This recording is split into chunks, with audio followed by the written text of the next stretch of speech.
Alright, tubers, so by now you've probably seen my live stream on why are people so obese.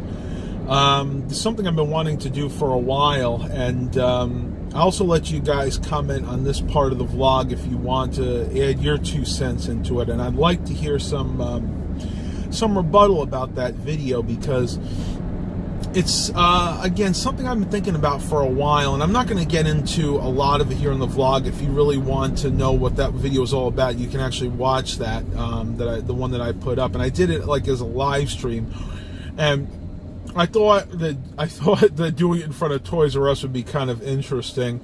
Now, I haven't actually gone there yet because I didn't realize they don't actually open until 10 a.m. I wasn't even thinking about the time when I went over there this morning. But like I said in that little video, really society needs to change a lot of its thinking about how we eat and how we view food to be able to reverse the effects of pretty much a couple decades of bad decisions. And yes, I do have some mints in my mouth. But I want to see what the response to that video is going to be. If anyone out there would like to maybe collaborate one time on a video, I would really love to do that. Maybe somebody who's actually a nutritionist or a dietitian. I'd like to get their ideas on maybe some things I can add to another one of those, because that I kind of want to be a segment. I want to do at least 2 or 3 more of those where talk a little bit more in depth about things that we can do as a society to try to reverse this obesity epidemic. But that's all I'm going to say about that for right now. I need to head over to the thrift store. I'm going to go ahead and check Toys R Us out later. I did take a few pictures when I was there, and they're still pretty much about the same, 40 to 60% off. The main reason I went in there the other day when it was the same was to see what kind of Alvin the Chipmunks memorabilia they had left. They had quite a bit, bearing in mind that Fisher-Price actually makes all of those figurines and things. They're at 50% off right now, and I don't see they're selling it all. So what I'm thinking about doing, waiting another week or so till they bring the stuff up to about 70% off, going in and basically just buying everything they have left. Now, yes, I do have one of everything that they still have there. Right now they have a lot of the Alvin and Simon plush toys. They have the Chipmunk Racers, and they have a couple of the big Alvin and Brittany dolls left. So hopefully they'll still have those, and I'm not sure what I'll do when I buy them. Probably what I'm thinking about doing is just strategically placing them all around my room. And if people come in my room, they'll ask me, "Hey Matt, why do you have so many duplicates here?" And I'll say, "Well, it's because when Toys R Us went out of business in June, July of 2018, I went in and bought the lot." So if anything, it'll be kind of a good conversation starter. I hope you guys are liking this new angle. I'm trying something a little bit different here. For the most part, I used to have my phone on the left side here by the A-pillar, but it didn't really seem to want to focus properly, and I think this is actually working out a lot better. My face is actually probably about a foot or 2 further away than it would be here, and it seems like, for whatever reason, the Samsung Galaxy S9 Plus's camera can focus heck of a lot better. Still not that happy with this front-facing camera. The rear camera on this, beautiful. I love it. But the front-facing camera on the Samsung Galaxy S9 Plus definitely leaves a lot to be desired. Once again, hoping with the next software/firmware upgrade, they'll go ahead and fix a lot of the bugs with that. But I'm going to pause the vlog for right now. When I get back out of the thrift store, I'll let you guys know if I picked up anything. Don't really think they're going to have too much today, because I did kind of get a sneak peek in the back room the other day, and it was pretty bare. Though I did pick up something very cool yesterday at the thrift store, which I'll have to wait till I get home to show you. Go ahead and like and subscribe. Continue to like and subscribe. I'm going to start putting that in multiple sections of this video because my subscriber count has gone down the past few weeks. Hopefully going to help and boost that up a little bit. And I will talk to you guys on the flip side. All right, tubers. I'm here at the thrift store, but before I go in there, I wanted to give a shout out to YouTuber Eric Brunhammer, because he turned me on to something that has really saved my van in the long run here. For those of you who don't know, I drive a 2010 Chrysler Town & Country that has the 4-liter V6 in it. This engine, I believe they used from 2008 to about 2010. It wasn't used for very long. It's a good engine, but it does suffer from one very potentially serious fault, and that is the lifters. And I was actually having the same problem. For a while, the issue I was having is the lifters were making a little bit of a ticking noise, especially in the first 5 or 10 minutes of the van running. Now, I had talked to Eric Brunhammer in depth about this, and he had suggested that I switch oil filters. And indeed, that's what I have done. I was using just a cheap STP filter, but what he told me was go ahead and switch to a Wix oil filter. And what I actually did is I went over to O'Reilly Auto Parts, and I bought a Wix XP oil filter, which is their top of the line. Basically, what the Wix oil filter XP has a little check valve in it that prevents the oil from pooling in the oil filter and causing the engine to be starved of oil when it first starts. And Eric, man, you were right on the money, because I'm going to go ahead and start this engine real quick for you guys. And what I'm going to do, let me pull my keys out here. I'll go ahead and use the remote start so you guys can actually hear this. I believe it will work with the door shut and the hood open. Let's give it a try. Oh. Maybe not. Okay. All right, tubers, we're going to start up the old-fashioned way. And then we'll go right out here. Now, if you listen to how nicely that engine is purring. No extraneous noises, no knocks, no ticks. So, Eric Brunhammer, you definitely saved this van from a potentially horrible fate, a.k.a. an engine replacement. So, thank you very much, Eric. All right, tubers, just left the thrift store. Whew, let me start this car. It is really getting hot outside, and it's starting to rain again. Didn't find anything too great, but I did get Mom a present.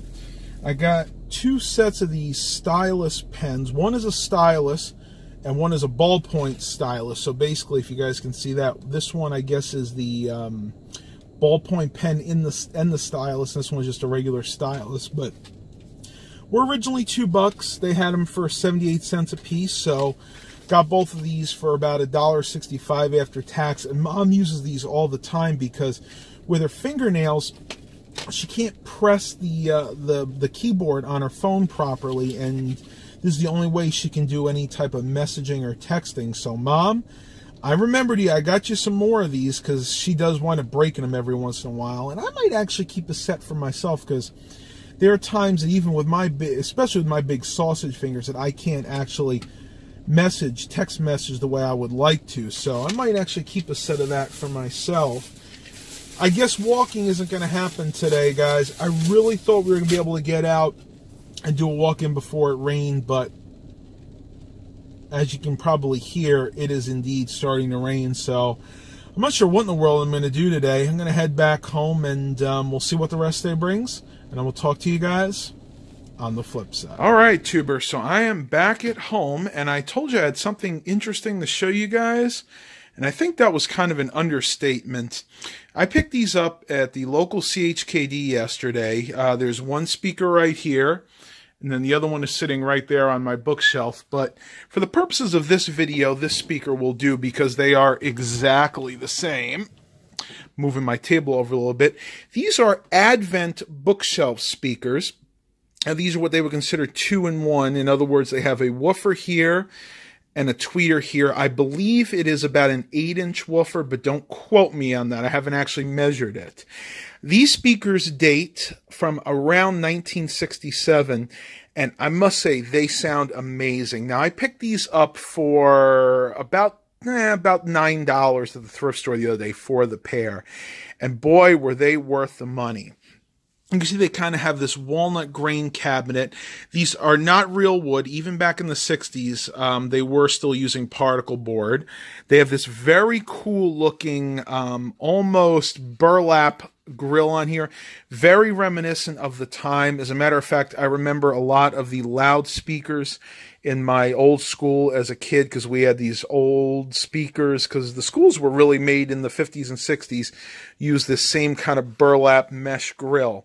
But the fun here is really around the back. Now, these were actually made, believe it or not, in Cambridge, Massachusetts. These are the Advent 3 speakers. And you guys can actually pause the video if you want to read it. But yes, they did include all of the information on the back here. And I thought this was something that that the user did when they got it. But apparently the manufacturer actually did this with these particular speakers. You can see down here is the Advent Limited Warranty card. See, for a period of 2 years from the date of original purchase, Advent will repair any defect in workmanship or materials that occurs in normal use without charge for parts or labor. Wow, so I get another 2 years. No, I know that wouldn't work. Again, I know these are from the 60s because these are actually 8-ohm speakers. They had the same Advent 3 speakers in the 70s from doing the research that I did, but they were 4 ohms. So the fact that these are 8-ohm speakers actually date them from somewhere in the mid-60s, probably 1967, 1968. But as you can see, they were sold as the Advent 3, a high-performance acoustic suspension loudspeaker system. And then it says down there, designed and manufactured by Advent Corporation in Cambridge, Massachusetts. So you're actually getting speakers that are made in the United States, unlike today, which you would not find speakers made here. I actually like these kind of nut screws for the wire leads. They are very, very durable, and they hold the wires in nicely, so you don't have any question to whether or not it's connected properly. Unlike most speakers today, which use a little push button, it's where you push the button down and you actually insert the wire in there, and you can never really get it all in there. It kind of spills out and makes a mess. This is a much, much better way of connecting the wires to your actual speakers themselves. It's interesting to look. I don't know who, I'm guessing that's a P and an M is, but apparently they were the ones that tested it and inspected it. It's amazing to think all those years ago, probably 50 years ago, somebody actually tested these speakers on the line to make sure they were good. And you know what? Whoever you are, you did a good job, because these are awesome sounding Now, I don't want to speakers. do this too much, but for you guys, I will pry this off, hopefully not doing any damage to it. And it's held on with Velcro, very old Velcro at this point. But as you can see, the front of the speaker grill looks like something I made in science class. But hey, it works. You can see you got, let's see, 1, 2, 3, 4, 5 pieces of Velcro that hold it on. But looking inside here, you do get, again, what I believe is an 8-inch woofer. And the membrane for a speaker of its age is in perfect shape. There are no cracks. Everything's pliable here, which is what you want. It's kind of got like a sticky residue on it. That's the silicone they use to make the membrane, and it is still in phenomenal condition. And you have yourself just a little tweeter up there. This just screams quality. I mean, these are amazing speakers, and considering that, again, they're 50 years old, they really do sound great. I'm going to give you guys a quick sound demonstration of these. Hopefully the copyright police don't get me. So let me go ahead and put the speaker grill back on, and I'll let you guys hear just a little bit of how good these things actually sound.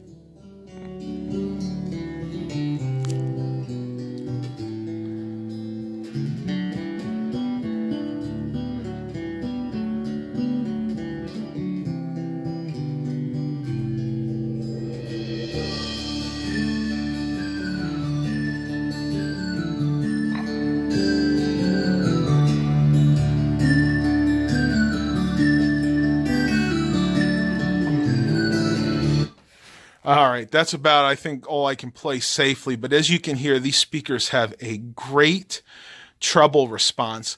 They're not the most bassy speakers. They're not really great on the low end, but let's face it, what bookshelf speakers really are. They have enough bass to suffice, but for 50-year-old speakers that have probably been sitting around for a while, I really could not ask for any more. All right, tubers, that's going to be it for the vlog today. I am definitely not going to be able to get over to Toys R Us. The weather is taking a turn for the worse. It's starting to storm. It's raining heavily, so we'll have to save that for another day. Hope you guys enjoyed seeing those speakers right there. I really wish I could give you a better demonstration of them, but unfortunately I don't have a setup to be able to do that. So please continue to like and subscribe. And as always, have a blessed day, everybody.